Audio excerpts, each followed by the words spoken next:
유튜브로 읽는 박정희 전기, 파회권, 철부지 학생과 반동 정객, 이수근 탈출 사건.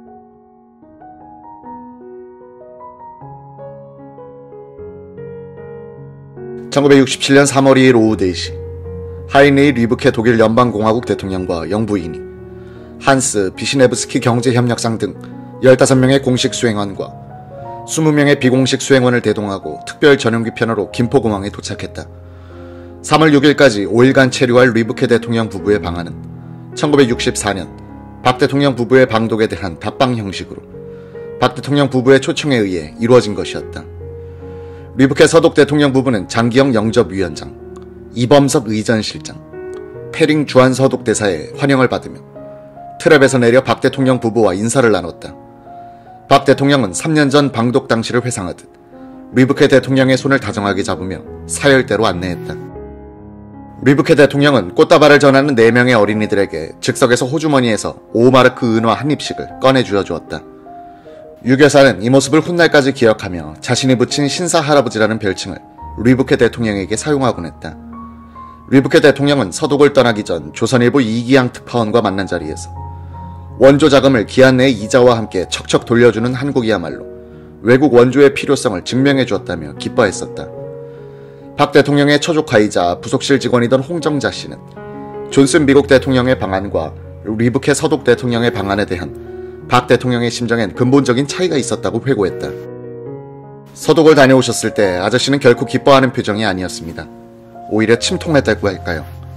우리의 광부와 간호원들이 고생하는 모습을 기억하며 일에 박차를 가하고 연일 기공식이다 뭐다 해서 건설 현장에 나가는 횟수가 잦았습니다. 이모님도 할 것이 많아 이제부터야 라며 일을 많이 하셨어요. 덕분에 저는 힘들어 죽을 맛이었지만 말이죠.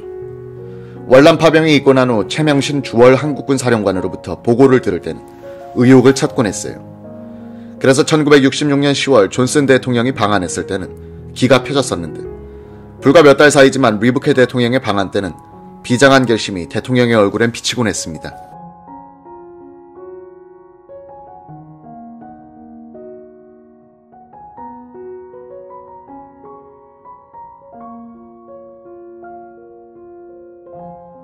리브케 대통령 부부는 오후 4시 30분 박 대통령의 전용차에 나눠 타고 김포가도와 제2한강교를 지났다. 연도에는 약 60만 명의 서울 시민과 학생들 및 1000명의 사관생도들로부터 환영을 받았다. 리브케 대통령 일행이 도착하기 직전에 환영 행사에 동원돼 대기 중이던 공군 사관생도 중 한 명이 브레이크 고장으로 달려드는 차량과 충돌, 사망하는 사건이 벌어졌다. 이 사건은 리브케 대통령에게도 보고됐고 서독 대통령은 이안할 때 특별한 조의를 표하기도 했다. 오후 5시 20분 장충동 연빈관에 도착한 리브케 대통령 부부는 약 1시간 반 동안 조용한 시간을 가졌다. 리브케 대통령이 거실에 놓인 한국 소개 팸플릿을 펼쳐보는 동안 영부인은 목욕을 마친 뒤 홍차에 한국산 꿀을 타줄 것을 청했다. 리브케 대통령이 본 팸플릿들은 판문점, 한국사 등 17가지 종류를 공보처에서 독일어판으로 제작한 것들이었다. 청와대를 예방하러 떠나기 10분 전에 리브케 대통령은 영빈관의 아름다운 경치를 보겠다며 정문을 나서 안내원들이 당황하기도 했다. 그는 동쪽의 높이 솟은 팔각정을 쳐다보더니 내일은 저곳에 올라가 서울 경치를 보겠다고 말했다. 리브케 대통령 부부 일행은 이날 오후 7시 30분 박정희 대통령 부부가 초청하는 비공식 만찬에 참석했다. 이날 양국 원수는 선물을 교환했는데 의미 있는 선물들이 많았다. 리브케 대통령은 먼저 박 대통령에게 서독 정부가 한국 정부에 주는 선물이라면서 X선 촬영기 한 대를 전달했다. 독일의 물리학자 렌트겐이 발명한 이 기계는 전남대학교 의과대학에 기증됐다. 리브케 대통령은 박 대통령에게 독일제 전축과 녹음기 한 대씩을 선사했고 장녀 근혜양에게는 소형 전축 한 대, 차녀 근영양에게는 타자기 한 대, 지만군에게는 장난감을 선물했다.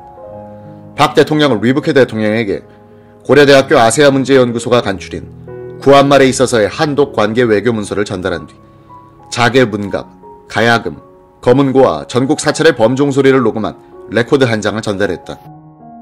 박 대통령 측 통역은 김태경 씨가 맡았고 리브케 대통령 측 통역은 당시 서강대학교 동문과 곽복록 교수가 담당했다. 곽복록 교수는 당시 서독의 정치체제가 내각제였고 리브케 대통령의 권한이 박 대통령과 같지 않았던 만큼 큰 정치적 의제는 없었다고 기억했다. 1967년 3월 3일 오후 한독 두 정상이 양국 간 통상조약과 문화교류에 합의하는 등 약 1시간가량 단독 회담을 진행하는 동안 경제기획원 회의실에서는 장기영 경제기획원 장관과 한스 비시네브스키 독일 경제협력상의 회담이 진행됐다. 영어로 이중 통역을 거쳐 진행하면서 불과 40분 만에 끝난 이 회담에서 한국 측은 1억 달러의 장기 저리 차관을 요청했고 서독 측은 최대한 노력하겠다고 대답했다. 울산에서 3월 4일 기공될 영남 화력발전소의 차관 조건을 7년 거치 후 13년 상환, 연리 3%로 결정하고 부산 화력발전소의 차관은 상환 기간을 10년으로 하도록 양해를 얻어냈다.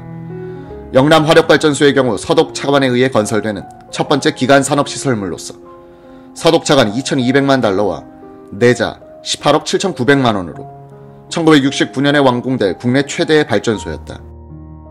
리브케 대통령을 수행하며 통역을 담당했던 곽봉록 당시 서강대 교수는 당시 한국 지식인 사회에서는 서독의 경제 지원은 미국과 비교되곤 했습니다.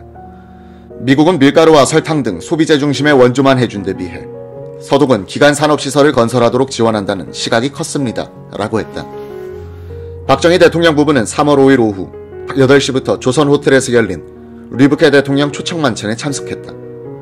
박 대통령은 리브케 대통령의 건강을 염려하며 한국의 날씨가 각하를 힘들게 하지 않았는지를 물었고 리브케 대통령은 날씨가 독일과 비슷해서 지내기 좋았다고 말하면서 영빈관의 아름다움을 격찬했다. 1967년 3월 6일 오전 10시 45분 리브케 서독 대통령 부부 일행은 5일간의 한국 방문을 마치고 특별기편으로 김포공항을 출발, 다음 방문지인 태국으로 떠났다. 분단의 아픔을 나누며 절친한 관계를 약속했던 한독 양국은 그로부터 13개월 후인 1968년 4월 13일 동백림 사건으로 양국 관계에 깊은 상처를 안게 된다.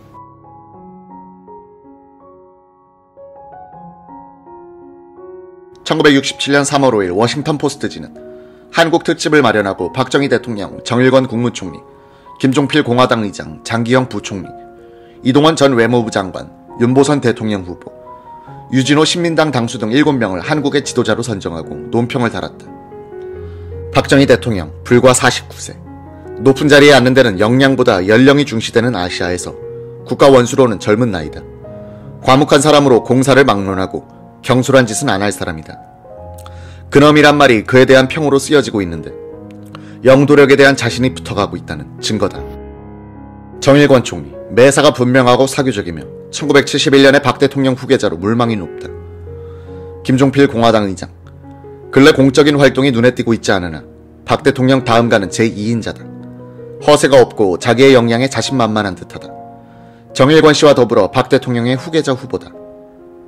장기영 부총리, 추진력 있고 정력적인 형. 질문을 받으면 잠시 생각하다가 기관총처럼 대답한다. 이동원 전 외무부 장관, 창의적이지만 판단과 말이 빨라 말썽. 윤보선 씨, 명문에서 태어난 점잖은 신사이며 박 대통령의 정부를 신랄하게 비판하고 있다. 유진호 씨, 세련된 지식인인데 정부에 대해 비판적이기는 하나 옹건 한편으로 정부가 잘한 점은 이를 인정하는 태도다. 1967년 제6대 대통령 선거와 제7대 국회의원 선거가 예정된 가운데 3월 12일 박 대통령은 전국 131개 지역구에 국회의원 후보 공천을 마쳤다. 지난해 말부터 김종필 공화당 의장에 의해 시작된 공천 작업은 수시로 박 대통령의 의향을 타진하며 진행해오다 12일 밤 청와대에서 박 대통령과 김종필 공화당 의장 및 길재우 사무총장과 함께 최종 결정됐다. 공화당 총재를 지낸 정구영의 회고록에 따르면 당시 김종필의 공천권은 제한돼 있었다는 것이다.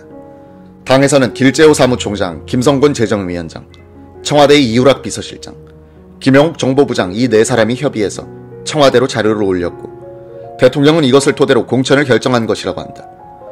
다음날 오후 2시 30분 공화당은 대통령 선거지역당 대책위원장을 임명하는 형식으로 공천자 명단을 발표했다. 한편 그해 2월 7일 민중당과 신앙당이 합당하여 출범한 신민당은 3월 18일 민중계 55명, 신한계 56명을 국회의원 후보로 공천 발표했다. 선거 분위기가 무르익어갈 무렵이던 3월 22일 오후 5시 23분 판문점에서 북한의 중앙통신사 부사장 이수군이 유엔군 군사정전위원 벤코프트 준장의 차에 올라타고 남행을 결행, 북괴군의 권총 사격을 피해 무사히 귀순하는 데 성공했다. 이 같은 사실은 이날 저녁부터 국내외 언론을 통해 대대적으로 보도됐다. 같은 날 박 대통령은 금강대교와 전주공업단지 기공식에 참석했다가 전주에서 묵은 뒤 23일 오전 특별 기동차 편으로 상경했다. 상경 도중 이우락 비서실장은 옆칸에 동승한 기자들을 불러 박 대통령과의 회견을 주선했다. 박 대통령은 기자들이 이수근의 귀순 사실에 대해 묻자 신문에 난 걸 보니 이 씨가 부상당한 것 같지는 않더라면서 지금껏 귀순한 북계 언론인 중에서 최고 거물이니 광범위한 정보를 얻게 됐어 라며 흐뭇해했다. 박 대통령은 또 우리가 북계보다 잘 살고 있다는 실정을 이 씨가 보여줬다면서 우리의 저력이 경제건설에 있는데 동차를 타고 다닐 때마다 밖을 내다보면 100가지 할 일이 생각나지만 재력이 모자라 다 하지 못한다고 상기된 표정을 지었다. 1965년 당시만 해도 한국의 1인당 국민소득은 105달러로 북한에 뒤지고 있었지만 1966년에 들어서면서 격차를 좁히기 시작해 1970년에는 남한이 북한을 추월하기 시작했다. 북한은 이후 1990년과 1991년 단 두 차례만 국민소득이 1000달러대를 넘었을 뿐 현재까지 100단위의 후진국에 머물러 있는 반면 대한민국은 1인당 GNP가 1만 달러를 넘어섰다. 이수근 귀순 당시 박 대통령은 경제건설만이 공산주의를 물리칠 수 있다는 자신의 신념을 재삼 확인했을 것이다. 세계의 이목을 집중시켰던 북한 고위층 언론인 귀순 사건은 약 2년 뒤인 1969년 1월 30일 위조 여권으로 몰래 출국한 이수근을 중앙정보부가 월남의 사이공에서 체포함으로써 이수근 위장 귀순 간첩 사건으로 다시 한번 세간의 주목을 받게 된다.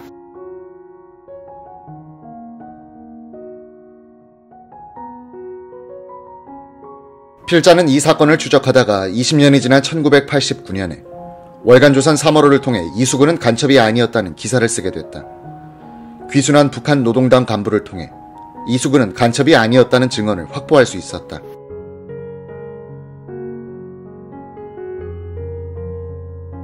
(1967년 4월 3일) 박정희 대통령은 제6대 대통령 선거 2후보자로 등록했다. 후보 등록 마감일 오후 최종 등록된 후보는 모두 7명으로 1번 정의당 이세진, 2번 한독당 전진한, 3번 신민당 윤보선, 4번 대중당 서민호, 5번 민중당 김준현, 6번 공화당 박정희, 7번 통한당 오재영 순이었다. 기호 6번의 박정희 후보와 기호 3번의 신민당 윤보선 후보 간의 격돌이 예상됐다. 선거운동은 4월 1일부터 이미 시작되고 있었다. 공화당에서는 제1유세반과 제2유세반을 편성했다. 제1유세반은 이른바 원로반으로 김종필 공화당 의장을 중심으로 백남억, 정구영, 이호상 등 당내 최고 간부들로 구성돼 전국 중소도시를 돌며 유세연설을 했다. 박정희 후보를 중심으로 이우락 청와대 비서실장, 김성곤 공화당 재정위원장, 박종규 경호실장 등으로 구성된 제2유세반은 4월 중순부터 전국 주요 도시를 돌며 유세를 시작했다. 1967년 제6대 대통령 선거는 박정희 후보에게 큰 부담이 되지 않았던 선거였다. 무엇보다 지난 4년간의 괄목할 만한 업적이 박정희 후보에게 든든한 선거 자산이 되고 있었다. 집권당의 선거 자산이 집권 기간 내에 치적 홍보라면 정권 교체를 목표로 한 야당의 선거 자산은 비판과 선전선동이 될 수밖에 없다. 당시 대통령 선거전에서 한 발 물러나 업무에만 몰두하고 있었던 이석재 총무처 장관은 박, 윤의 대결을 이렇게 회고했다. 박 대통령의 선거운동 방식은 요즘처럼 유권자를 의식하고 얼굴 화장까지 한 채 연기하듯 하는 것과는 거리가 멀었습니다.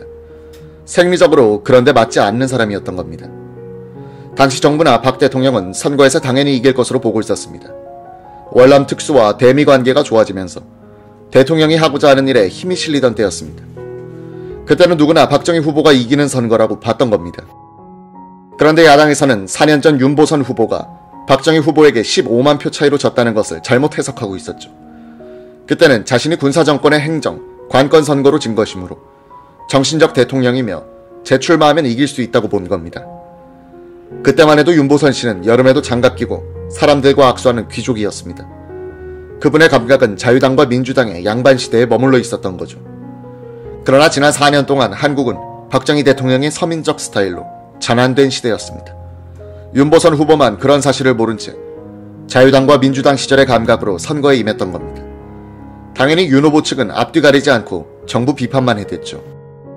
박정희 후보의 선거 전략은 김종필을 중심으로 한 원로 유세반을 제1진으로 전선에 투입시킨 뒤 전력을 탐색한 다음 공격하는 방식을 취하고 있었다. 약 보름 동안 윤보선 후보 진영은 박정희와 상대한 것이 아니라 김종필과 상대한 셈이 됐다. 박정희의 공세적 유세는 4월 17일 대전 공설운동장에서부터 시작된다. 이 무렵 박정희는 야당의 주장을 면밀히 분석하고 하나하나 따져보는 방식을 취했다. 박정희 대통령의 연설문은 공식적인 경우 청와대 공보실에 근무하던 심흉택의 초안에 의존하는 경우가 많았다. 1967년 4월 15일 토요일, 대전 유세를 이틀 앞둔 박정희 공화당 대통령 후보는 혼자 연설문 초안을 작성한 뒤 여러 참모들의 의견을 들었다. 한 참모가 서해안 개발 등 광범위한 공약을 제시하자 박 후보는 집권자는 막연한 공약을 하면 안 되잖소 라며 일축해버렸다. 4월 17일 월요일 오전, 박정희 대통령 후보는 첫 유세지인 대전을 향해 청와대를 나섰다. 현관까지 나와 배웅하던 유경수 여사는 평소처럼 안녕히 다녀오셔요란 인사가 아닌 잘하고 오셔요 란 인사를 했다. 유경수 여사는 이날 오전 내내 신문을 넘기거나 창밖을 멍하니 바라보곤 하더니 부속실에 근무하던 조카 홍정자와 여비서 나은실 양을 불러 차를 준비하라고 말했다. 부속실 운전기사 구인선은 급히 경호실에서 피아트 승용차를 몰아 현관 앞에 대기시켰다. 유 여사는 경호관도 대동하지 않은 채 서울역으로 향했다. 평소 승용차를 오래 타면 멀미를 잘하던 유 여사는 승용차로 장거리를 갈 엄두가 나지 않자 서울역에서 기차로 갈아탄 뒤 대전 공설운동장의 유세장으로 간 것이다. 홍정자, 나은실 두 비서가 한복 차림의 유경수 여사와 함께 도착한 대전 공설운동장은 인파로 가득했다. 홍정자의 회고. 이모님은 어디로 갈 것인지도 말씀하지 않으신 채 우리를 끌다시피 하며 가셨어요. 대전역에 내려서야 아저씨 유세장에 오셨구나 하고 알았죠. 그런데 연단이 있는 곳으로 가지 않고 관중들이 드나드는 정문 쪽으로 가시더니 관중 속에 살포시 앉았어요. 저희도 앉아야 했죠. 그동안 제 눈엔 유경수 여사를 알아보는 사람도 있고 긴가민가 하며 힐끗힐끗 쳐다보고 지나가는 사람도 있었지만 이모님은 모른 척 군중 속에 앉아 아저씨가 막 연설을 시작하는 장면을 보고 계신 거예요. 잠시 후 곁에 앉았던 사람들이 조금씩 술렁이기 시작했다. 유경수 여사 아니야? 정말인가? 영부인이 여기 왜 왔지? 그러던 군중들의 음성은 이윽고 와, 영부인 오셨다로 변하면서 연단으로 향해야 할 시선이 유 여사에게 집중하게 됐다. 조금 전 연설을 시작했던 박정희 후보는 군중들이 한 곳으로 시선을 집중시키자 잠시 연설을 중단했다. 경호원들이 연단에서 뛰어내려가 사태를 확인한 뒤 급히 영부인을 피신시키려 했다. 사모님, 저쪽에 VIP 출구가 있으니 그리로 피하십시오. 귀빈용 출입구는 연단 맞은편에 있었다. 경호원들이 유 여사를 둘러싸려 하자 유 여사가 자리에서 일어나더니 걸어나가기 시작했다. 연설은 중단된 상태에서 군중들의 시선은 유 여사에게 집중돼 있었다. 유경수 여사는 곧바로 걸어나가 연단 옆으로 올라가 단상 뒤에 빈자리에 앉았다. 군중들의 시선도 자연스럽게 박정희 후보에게 돌아왔다. 이윽고 박정희 후보는 중단했던 연설을 계속했다. 이날 저녁 청와대로 돌아온 박 대통령 부부가 저녁 식사를 하기 위해 식탁에서 마주 앉게 되자 비로소 박 대통령은 입가에 미소를 머금은 채 이렇게 말했다. 당신 선거법 위반으로 구속시켜야겠어. 유 여사는 수줍은 듯 고개를 숙이며 이렇게 말하더란 것이다. 도움이 될까 싶어 갔다가 제가 잘못했으면 처분을 받아야죠 뭐.